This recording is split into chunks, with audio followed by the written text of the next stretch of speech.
Блокадата на изборниот законник останува, партиите не ги приближија ставовите, но продолжија со меѓусебните обвинувања. Кој создава простор за изборен грабеж, а кој свесно ги блокира реформите.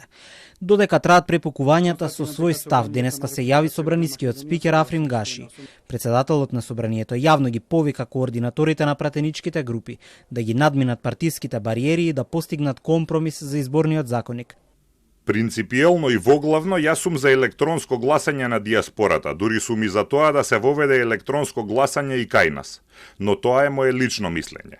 Мислам дека треба да се овозможи секој граѓанин кој има право на глас да може да гласа електронски. Тоа е пракса во други држави. Опозицијата денеска со нов предлог бараат Државната изборна комисија со консензус да го регулира гласањето на диаспората.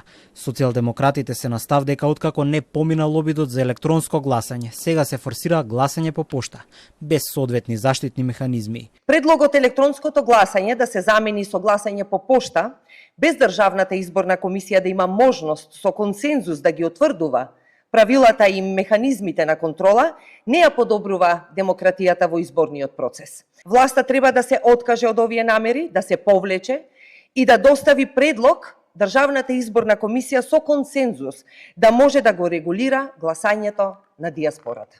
Од левица порачаа дека копијата треба да се кршат околу прашањето за една изборна единица. Лидерот Апасиев во интервју за Слободен печат вели дека за нив е прифатливо диаспората да гласа по пошта, но под услов да важи само за председателските избори, иако премиерот прифати една изборна единица. Од ЛДП пак бараат и јавно да се објават сите записници од работната група за измени на изборниот законник. Од ВМРО ДПМН денеска стигна одговор до СДСМ и левица. Со ваквата блокада се доведува во прашање исполнувањето на реформската обврска на државата. Токму затоа и самата Европска Унија повика на консензус и на навремено донесување на изборниот законник.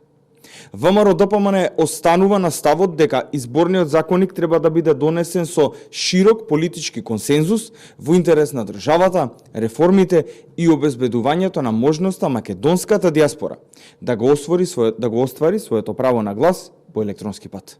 Извори од мнозинството брифираат дека утре повторно ќе се одржи средба на работната група. Ова тело кое работи на реформи на изборниот законник беше формирано на 3 март годинава, на 4 месеци пред истекот на рокот. Првичниот рок за носење на законот беше 30 јуни лани.